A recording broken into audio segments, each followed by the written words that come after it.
میں اور آپ جس سوسائٹی میں آج رہ رہے ہیں اس میں بہت سارے لوگ خیر کی طرف آتے ہیں، بڑی تیزی سے نیکی کے ارادے کرتے ہیں، مخلص ہوتے ہیں، اخلاص بھی پورا ہوتا ہے، لیکن نیکی پر ڈٹے نہیں رہتے۔ کچھ دن تو خیر سے کام کرتے ہیں، کچھ دن تو جد و جہد کرتے ہیں، لیکن جتنی تیزی سے وہ آتے ہیں اتنی تیزی سے واپس جاتے ہوئے بھی دکھائی دیتے ہیں۔ کچھ دن تو ایسا ہوتا ہے کہ 5 نمازوں کے ساتھ تہجد بھی شروع ہو جاتی ہے، تلاوت قرآن مجید، ذکر، اذکار، درود و سلام، اور اگر طریقت سے وابستہ ہیں تو شیخ کے بتائے ہوئے اسباق، مراقبہ، ذکر، فکر، ساری چیزیں ہو رہی ہوتی ہیں۔ لیکن چند دنوں کے بعد محسوس ہوتا ہے کہ جیسے وہ اس رستے سے ہٹتے جا رہے ہیں اور کمزوری دکھاتے جا رہے ہیں۔ امام حسین رضی اللہ تعالیٰ عنہ کی زندگی سے ہم نے جو چیزیں سیکھنی ہیں ان میں سے ایک سبق یہ لینا ہے کہ انسان ڈٹ کے دین پر کیسے کھڑا ہو سکتا ہے۔ آپ یقین کیجئے بہت سارے لوگ ایسے ہیں جو مخلص ہیں، چاہتے ہیں میں دین پر عمل کروں، لیکن صرف اپنی برادری کا مقابلہ ہی نہیں کر پاتے،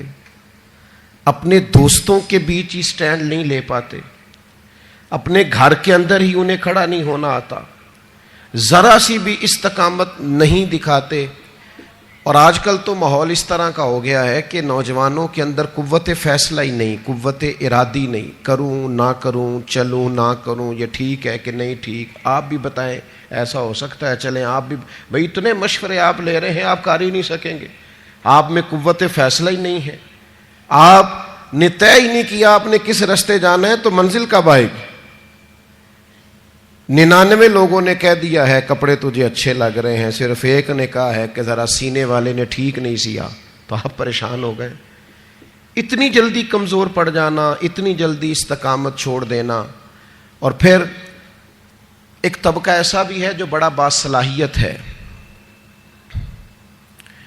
بڑی زبردست طاقت رکھتا ہے، کام کرنے کی ہمت رکھتا ہے، وسائل بھی ہیں، ذرائع بھی ہیں، سلیقہ بھی ہے، شعور بھی ہے، نہیں ہے تو استقامت نہیں ہے۔ چونکہ استقامت نہیں ہے تو ساری صلاحیتیں ہونے کے باوجود وہ لوگ کبھی کامیاب نہیں ہو سکتے، کیونکہ ان کے پاس استقامت ہی نہیں ہے۔ اللہ تعالیٰ نے قرآن مجید کے اندر اس بات کو بیان فرمایا ان الذین قالوا ربنا اللہ ثم استقاموا۔ یہ قرآن مجید کا ذرا انداز کریمانہ دیکھیے، فرمایا بے شک وہ لوگ جنہوں نے کہا اللہ ہمارا رب ہے، ثم استقاموا، پھر وہ ڈٹ گئے، جم گئے اس بات پر اللہ ہمارا رب ہے،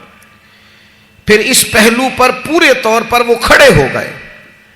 تو یا اللہ انہیں کیا ملے گا؟ فرمایا تتنزل علیہم الملائکہ، ہم ان کی مدد کے لیے فرشتوں کا نزول فرما دیں گے، فرشتوں کا ان پر نزول ہوگا۔ اللہ تخافوا ولا تحزنوا، فرشتے ان سے کہیں گے نہ خوف کھاؤ نہ غم کرو، وابشروا بالجنۃ التی کنتم توعدون، اور اس جنت پر خوش ہو جاؤ جس کا وعدہ تم سے تمہارے رب نے فرمایا ہے۔ ان الذین قالوا ربنا اللہ ثم استقاموا، جنہوں نے یہ کہا اللہ ہمارا رب ہے اور پھر اس بات پر وہ ڈٹ گئے، جم گئے، ٹھہر گئے، استقامت دکھائی، کھڑے ہو گئے۔ یہ نہیں فرمایا کہ فرشتے آئے تو وہ ڈٹ گئے، قرآن مجید کی ترتیب یاد رکھیے، فرمایا پہلے وہ ڈٹے، ثم استقاموا، پہلے وہ ڈٹے، جب وہ ڈٹ گئے تتنزل علیہم الملائکہ، پھر اللہ نے ان کی مدد کے لیے فرشتے بھی نازل فرما دیے۔ پہلے تمہیں ڈٹنا ہے، فرشتے بعد میں آئیں گے، تمہیں ایک دفعہ ڈٹ کے دکھانا ہے کہ ہم ڈٹ گئے، ہم کھڑے ہو گئے، پھر فرشتے آئیں۔ ویسے تو علماء تفسیر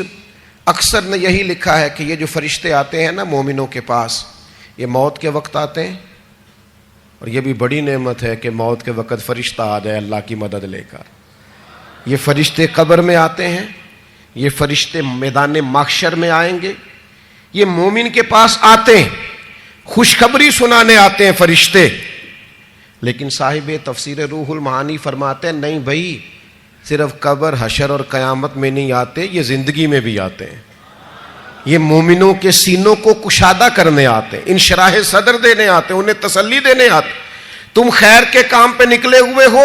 اللہ تمہاری مدد کرے گا، ان کے سینوں کو ٹھنڈا کرنے آتے ہیں.